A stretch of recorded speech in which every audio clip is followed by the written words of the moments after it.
Hi friends, ಹೇಗಿದ್ದೀರಾ? ಎಲ್ಲ ಚೆನ್ನಾಗಿದ್ದೀರಾ ಅಂತ ಅಂದ್ಕೊಳ್ತೀನಿ. ವರ್ಣಿಕಾ ಅಡುಗೆ ಮನೆಗೆ ಸ್ವಾಗತ. ಇವತ್ತಿನ ನೋಡೋದಲ್ಲಿ ಹೆಸರು ಕಾಳನ್ನು ಬಳಸಿ ತುಂಬಾ ರುಚಿಯಾಗಿರುವಂತಹ ಒಂದು ಬೆಳಗಿನ ತಿಂಡಿನ ಯಾವ ರೀತಿಯಾಗಿ ಮಾಡೋದು ಅಂತ ನೋಡೋಣ. ಸಖತ್ ರುಚಿಯಾಗಿರುತ್ತೆ ಅಂತಲೇ ಹೇಳ್ಬೋದು. ದಿನಾಲೂ ಅದೇ ಉಪ್ಪಿಟ್ಟು, ಅವಲಕ್ಕಿ, ಮಂಡಕ್ಕಿ ಎಲ್ಲ ತಿಂದು ಬೇಜಾರಾಗಿದ್ದರೆ ಒಂದು ಸಾರ್ತಿ ಈ ರೆಸಿಪಿನ ಮಾಡ್ಕೊಳ್ಳಿ. ಸಖತ್ ಟೇಸ್ಟಿಯಾಗಿರುತ್ತೆ. ಹಾಗಾದರೆ ಬನ್ನಿ ತಡ ಮಾಡದೆ ರೆಸಿಪಿನ ಶುರು ಮಾಡೋಣ.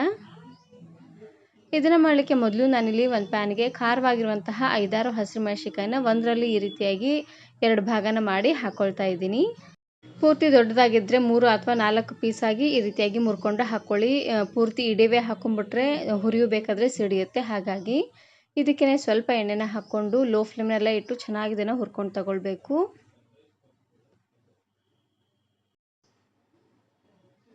ಒಂದು 2-3 ನಿಮಿಷವರೆಗೂ ಚೆನ್ನಾಗಿ ಇದನ್ನು ಫ್ರೈ ಮಾಡಿಕೊಂಡ್ರೆ ಸಾಕಾಗುತ್ತೆ. ನೋಡಿ, ಈ ರೀತಿಯಾಗಿ ಚೆನ್ನಾಗಿದು ಫ್ರೈ ಆಗೋವರೆಗೂ ಫ್ರೈ ಮಾಡಿಕೊಂಡು ಇವಾಗ ನಾನಿಲ್ಲಿ ಇನ್ನೊಂದು ಪ್ಲೇಟಿಗೆ ಎತ್ತಿಟ್ಕೊಳ್ತಾ ಇದ್ದೀನಿ. ಇವಾಗ ನಾನಿಲ್ಲಿ ಅದೇ ಪ್ಯಾನ್ಗೆ ಇನ್ನು ಸ್ವಲ್ಪ ಎಣ್ಣೆನ ಹಾಕ್ಕೊಂಡು 1 ಸ್ಪೂನ್ ಆಗುವಷ್ಟು ಜೀರಿಗೆ ಮತ್ತು ಸಾಸಿವೆ ಎರಡನ್ನೂ ಒಟ್ಟಿಗೆ ಹಾಕ್ಕೊಂಡು ಜೀರಿಗೆ ಸಾಸಿವೆ ಎಲ್ಲ ಚೆನ್ನಾಗಿ ಸಿಡಿಯೋವರೆಗೂ ಫ್ರೈ ಮಾಡ್ಕೊಳ್ತಾ ಇದ್ದೀನಿ. ನೋಡಿ, ಈ ರೀತಿಯಾಗಿ ಜೀರಿಗೆ ಸಾಸಿವೆ ಎಲ್ಲ ಚೆನ್ನಾಗಿ ಸಿಡಿದಾದ್ಮೇಲೆ 1 ಗರಿ ಆಗುವಷ್ಟು ಕರಿಬೇವು ಸೊಪ್ಪನ್ನು ಹಾಕ್ಕೊಂಡು ಒಗ್ಗರಣೆನ ರೆಡಿ ಮಾಡ್ಕೊಳ್ತಾ ಇದ್ದೀನಿ. ನೋಡಿ, ಇವಾಗ ಗ್ಯಾಸನ್ನು ಆಫ್ ಮಾಡಿಕೊಂಡು ಒಗ್ಗರಣೆನ ರೆಡಿ ಮಾಡ್ಕೊಳ್ಳಿ. ಇವಾಗ ನಾನಿಲ್ಲಿ ಇನ್ನೊಂದು ಮಿಕ್ಸಿ ಜಾರ್ಗೆ ಹುರಿದಿರುವಂತಹ ಶೇಂಗಾ ಬೀಜನ ಹಾಕ್ಕೊಳ್ತಾ ಇದ್ದೀನಿ. ಶೇಂಗಾನ ಹುರಿದು ಚೆನ್ನಾಗಿ ಈ ರೀತಿಯಾಗಿ ಸಿಪ್ಪೆ ಬಿಡಿಸಿ ಹಾಕ್ಕೊಳ್ಳಿ. ಶೇಂಗಾ ಬೀಜ ಹಾಕ್ಕೊಂಡಾದ್ಮೇಲೆ ಇವಾಗ ನಾನಿಲ್ಲಿ 1 ಗಡ್ಡೆ ಆಗುವಷ್ಟು ಬೆಳ್ಳುಳ್ಳಿನ ಹಾಕ್ಕೊಳ್ತಾ ಇದ್ದೀನಿ. ಮನೆಯಲ್ಲಿ ಹುರಿದಿರುವಂತಹ ಶೇಂಗಾ ಬೀಜ ಇಲ್ಲ ಅನ್ನೋ ಹಾಗಿದ್ದರೆ ಮೊದಲೇ ಶೇಂಗಾ ಬೀಜನ ಚೆನ್ನಾಗಿ ಹುರಿದು ಅದಾದಮೇಲೆ ಮೆಣಸಿನಕಾಯಿನ ಫ್ರೈ ಮಾಡ್ಕೊಳ್ಳಿ. ನೋಡಿ, ಶೇಂಗಾ ಬೀಜ ಹಾಗೆಯೇ ಬೆಳ್ಳುಳ್ಳಿನ ಹಾಕ್ಕೊಂಡಾದ್ಮೇಲೆ ಇವಾಗ ನಾನಿಲ್ಲಿ ಫ್ರೈ ಮಾಡಿರುವಂತಹ ಹಸಿರು ಮೆಣಸಿನಕಾಯಿನ ಹಾಕ್ಕೊಳ್ತಾ ಇದ್ದೀನಿ.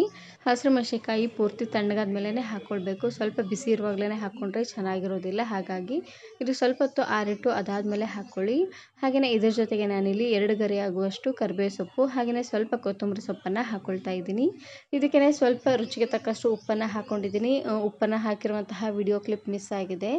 ಲಾಸ್ಟಲ್ಲಿ ರುಚಿಗೆ ತಕ್ಕಷ್ಟು ಉಪ್ಪನ್ನು ಹಾಕ್ಕೊಂಡು ಪೂರ್ತಿ ನುಣ್ಣದಾಗೆ ಇದನ್ನು ಗ್ರೈಂಡ್ ಮಾಡ್ಕೊಂಡು ತಗೊಳ್ಬೇಕು. ಮನೆಯಲ್ಲಿ ಹಸಿ ಕೊಬ್ಬರಿ ಇದ್ದರೆ ಅದನ್ನು ಸಹ ಸ್ವಲ್ಪ ಹಾಕ್ಕೊಳ್ಳಿ, ಚೆನ್ನಾಗಿರುತ್ತೆ.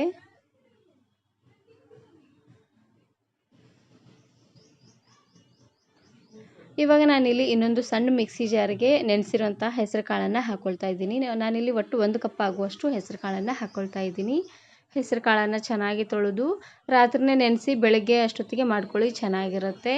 ಹೆಸರು ಕಾಳನ್ನು ನೆನೆಸಬೇಕಾದ್ರೆ ಸ್ವಲ್ಪ ಉಗುರು ಬೆಚ್ಚಗಿರುವಂತಹ ನೀರಲ್ಲೇ ಹಾಕ್ಕೊಳ್ಳಿ. ತುಂಬಾ ಚೆನ್ನಾಗಿ ಎಲ್ಲ ಕಾಳುಗಳು ನೆನೆಯುತ್ತೆ.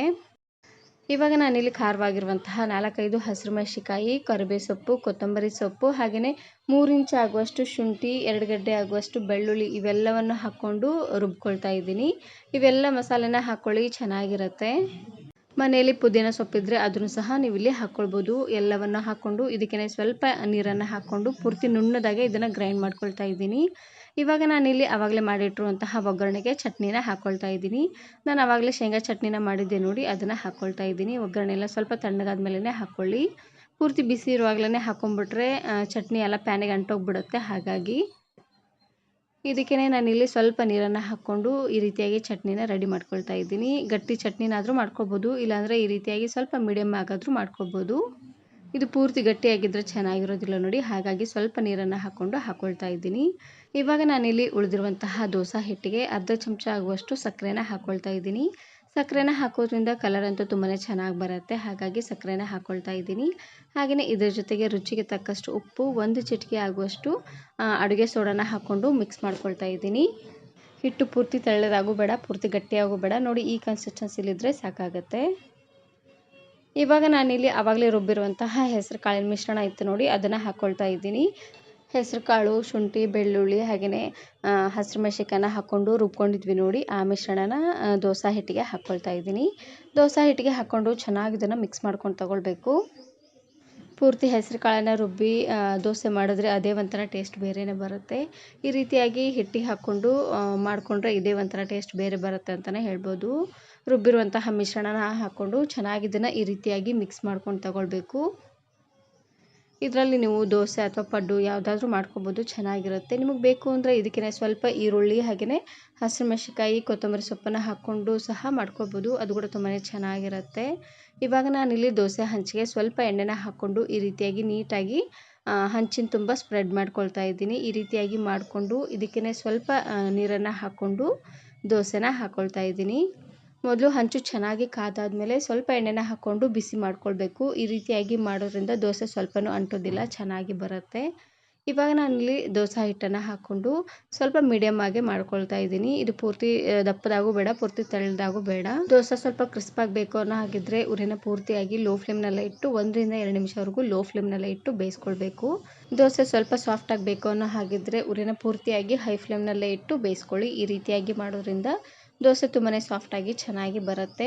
ಇದೇ ರೀತಿಯಾಗಿ ಉಳಿದಿರುವಂತಹ ಎಲ್ಲ ದೋಸೆನೂ ಮಾಡಿಕೊಂಡ್ರೆ ಆಯಿತು. ಸಖತ್ ಟೇಸ್ಟಿಯಾಗಿರುವಂತಹ ಹೆಸರು ಕಾಳಿನ ದೋಸೆ ರೆಡಿಯಾಗಿ ಹೋಗ್ಬಿಡುತ್ತೆ ಅಂತಲೇ ಹೇಳ್ಬೋದು. ದಿನಾಲೂ ಅದೇ ಉಪ್ಪಿಟ್ಟು, ಅವಲಕ್ಕಿ, ಮಂಡಕ್ಕಿ ಎಲ್ಲ ತಿಂದು ಬೇಜಾರಾಗಿದ್ದರೆ ಒಂದು ಸಾರ್ತಿ ಈ ರೀತಿಯಾಗಿ ದೋಸೆನ ಮಾಡ್ಕೊಳ್ಳಿ. ತುಂಬಾ ಚೆನ್ನಾಗಿರುತ್ತೆ ಅಂತಲೇ ಹೇಳ್ಬೋದು.